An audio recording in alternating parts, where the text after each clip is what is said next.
ലോകമെമ്പാടും നിരവധി ആരാധകരുള്ള റിയാലിറ്റി ഷോയാണ് ബിഗ് ബോസ്. കുറച്ചേറെ മാസങ്ങളായി മലയാളം ബിഗ് ബോസിന്റെ 7ാം സീസണിന് വേണ്ടിയുള്ള കാത്തിരിപ്പിലാണ് ആരാധകർ. കഴിഞ്ഞ മാർച്ചിലായിരുന്നു മലയാളം ബിഗ് ബോസ് സീസൺ 6ാം സീസൺ ആരംഭിച്ചത്. എന്നാൽ പുതിയ സീസൺ അല്പം വൈകിയേ എത്തൂ എന്നാണ് ഇപ്പോൾ ലഭിക്കുന്ന റിപ്പോർട്ട്.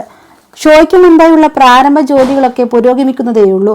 അതുമാത്രമല്ല, ഏഷ്യാനെറ്റിൽ നടക്കുന്ന ഐഡിയ സ്റ്റാർ സിംഗർ പൂർത്തിയായി കഴിഞ്ഞതിനു ശേഷം ഓഗസ്റ്റോടെയാവും ബിഗ് ബോസ് സംപ്രേഷണം ചെയ്യുക എന്നാണ് നിലവിലെ റിപ്പോർട്ട്. ഇത്തവണ അടിമുടി പുതുമകളുമായാണ് ബിഗ് ബോസ് മലയാളം സീസൺ 7 എത്തുന്നത്. മുംബൈയിലും ചെന്നൈയിലും ലൊക്കേഷനുകളിലാണ് സാധാരണ ബിഗ് ബോസ് ഷൂട്ട് ചെയ്യാറുള്ളത്. തമിഴ്, ഹിന്ദി ഭാഷാ ബിഗ് ബോസുകൾക്കെല്ലാം സ്ഥിരം ലൊക്കേഷനുകൾ ഉണ്ടെങ്കിലും മലയാളത്തിന് സ്ഥിരമായൊരു ലൊക്കേഷൻ ഇല്ലായിരുന്നു. എന്നാൽ ആ പ്രശ്നം ഈ സീസണോടെ പരിഹരിക്കപ്പെടുകയാണ്. ചെന്നൈയിൽ നിലവിലുള്ള തമിഴ് ബിഗ് ബോസ് വീട് പോലെ ചെന്നൈയിൽ തന്നെ മലയാളം ബിഗ് ബോസിനും ഇനി മുതൽ സ്വന്തം വീടുണ്ടാകും എന്നാണ് ഏറ്റവും പുതിയ വിവരം. സീസൺ 7 വേണ്ടിയുള്ള ബിഗ് ബോസ് വീടിന്റെയും ഒപ്പമുള്ള സ്റ്റുഡിയോയുടെയും നിർമ്മാണം പുരോഗമിക്കുകയാണ്. സീസൺ 7 വേണ്ടിയുള്ള സെലിബ്രിറ്റി ഓഡീഷനും നടക്കുന്നുണ്ട്. ഈ സീസണിൽ മോഹൻലാൽ അവതാരനായി എത്തുമോ എന്ന കാര്യത്തിൽ ഏറെ സംശയങ്ങൾ നിലനിന്നിരുന്നു. എന്നാൽ മോഹൻലാൽ തന്നെയാണ് ഇത്തവണയും ഹോസ്റ്റ് എന്ന് തന്നെയാണ് ലഭിക്കുന്ന വിവരം.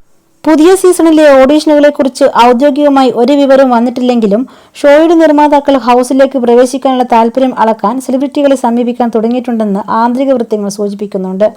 സെലക്ഷൻ പ്രക്രിയയും സജീവമായി നടക്കുന്നുണ്ട്. സാധ്യതയുള്ള മത്സരാർത്ഥികളെ ഇതിനകം ബന്ധപ്പെട്ടിട്ടുണ്ടെന്നും റിപ്പോർട്ടുണ്ട്. ബിഗ് ബോസ് മലയാളത്തിന്റെ സഹപ്രവർത്തകർ വരാനിരിക്കുന്ന സീസണിനെ കുറിച്ചുള്ള വാർത്തകൾക്കായി ആകാംക്ഷയോടെ കാത്തിരിക്കുകയാണ്. ജിൻഡോ ബോഡി ക്രാഫ്റ്റ് വിജയിയായി കിരീടമണിഞ്ഞ ബിഗ് ബോസ് മലയാളത്തിന്റെ കഴിഞ്ഞ സീസൺ വൻ വിജയമായിരുന്നു. മോഡൽ അർജുൻ ശ്യാമും സോഷ്യൽ മീഡിയ ഇൻഫ്ലുവൻസർ ജാസ്മിൻ ജാഫറും 2-3 സ്ഥാനങ്ങൾ നേടി. ജൂലൈ അവസാനമോ ഓഗസ്റ്റ് മാസം ആദ്യമോ ആയി മലയാളം സീസൺ 7 ആരംഭിക്കുമെന്നാണ് സൂചന. ഈ മാസം തന്നെ സീസൺ 7ന്റെ ലോഗോ ലോഞ്ച് പ്രതീക്ഷിക്കാമെന്നും റിപ്പോർട്ടുണ്ട്.